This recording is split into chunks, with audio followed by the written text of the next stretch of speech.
بسم اللہ الرحمن الرحیم۔ کیا پستول اور بندوق کے ذریعے کیا ہوا شکار حلال ہے یا نہیں؟ کیا اس کو کھانا جائز ہے یا نہیں؟ شکار عام طور پر دو چیزوں سے کیا جاتا ہے، یا تو جانور کے ذریعے یا اسلحہ کے ذریعے۔ جانور کے ذریعے یعنی کوئی باز ہے یا کتا ہے، اس کو سکھایا ہوا ہے جس کو ہم شکاری کتا کہتے ہیں، تو اس کے ذریعے شکار کیا جائے۔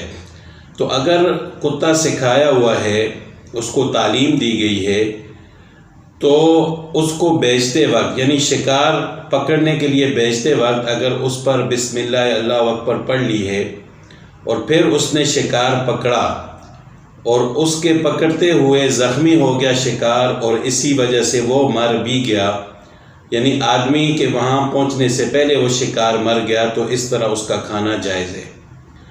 لیکن شرط یہ ہے کہ وہ کتا سکھایا ہوا ہو، اور اس کی علامت کیا ہے کہ جب آپ کتے کو چھوڑ دیں شکار پر اور پھر آواز دیں کہ واپس آ جاؤ، تو فوراً رک جائے اور واپس آ جائے، اور شکار کو پکڑ کر وہ خود نہ کھائے، وہ اپنے مالک کے لیے لے کر آئے، تو اس سے یہ پتہ چلے گا کہ یہ کتا سکھایا ہوا ہے۔ تو ایسے کتے کے ذریعے شکار کرنا جائز ہے، اور اگر کتے نے اس کو زخمی کیا پکڑتے ہوئے اور اسی زخم کی وجہ سے وہ شکار مر گیا، تو بغیر ذبح کیے ہوئے اس کو کھانا بھی جائز ہے۔ دوسری صورت یہ ہے شکار کرنے کی کہ اسلحہ کے ذریعے، تو ایسا اسلحہ جو نوک دار ہو، جس طرح تیر ہوتا ہے یا اس طرح کی کوئی بھی چیز ہے، یعنی جس کی وجہ سے زخم آتا ہو،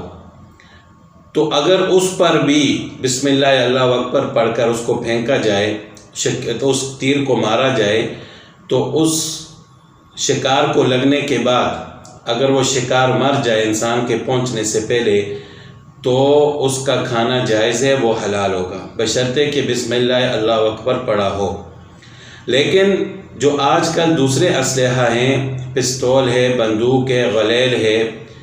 اس کے ذریعے اگرچہ بسم اللہ اللہ اکبر پڑھ کر مارا جائے، لیکن پھر بھی ذبح کیے بغیر وہ شکار حلال نہیں ہوگا۔ اس کی وجہ یہ ہے کہ یہ بندوق کی گولی جو ہے اسی طرح ہے جس طرح کے پتھر، یعنی اگر کوئی پتھر پر بسم اللہ اللہ اکبر پڑھ کر پھینکے شکار کو مارنے کے لیے اور وہ شکار مر جائے، تو جائز نہیں ہوگا اس کا کھانا۔ کوئی لاٹھی پھینکے بسم اللہ اللہ اکبر پڑھ کر اور شکار مر جائے، اس کا کھانا جائز نہیں ہوگا۔ تو اسی طرح یہ گولی بھی نوک دار نہیں ہوتی، بلکہ آگے سے گول ہوتی ہے، اور ایسے ہی سمجھیں کہ جیسے کہ یہ لوہے کا پتھر ہے۔ تو اگر گولی یا پستول کی گولی ہے، بندوق کی ہے، یا غلیل کے اندر کوئی چیز ڈال کر ماری جائے، بے شک اس پر بسم اللہ اللہ اکبر پڑھی جائے، اگر ذبح کرنے سے پہلے وہ شکار مر جائے تو اس کا کھانا جائز نہیں ہے، بلکہ اس کو ذبح کرنا ضروری ہے۔ اگر بغیر ذبح کیے مر گیا تو وہ حرام ہوگا، اس کا کھانا جائز نہیں ہوگا۔ تو جو لوگ آج کل بندوق کے ذریعے شکار کرتے ہیں، ان کو یہ بات ذہن نشین کرنی چاہیے کہ اس طرح ان کے لیے شکار کرنا جائز نہیں ہے، بلکہ وہ شکار کو مارنے کے بعد اس کو پکڑ کر اس کو ذبح کریں، پھر ان کے لیے کھانا جائز ہوگا۔ اگر ذبح کرنے سے پہلے مر گیا تو اس کا کھانا جائز نہیں ہوگا۔ ہاں، اگر گولی نوکدار ہو، گولی اگر نوکدار ہے، آج کل کوئی ایسا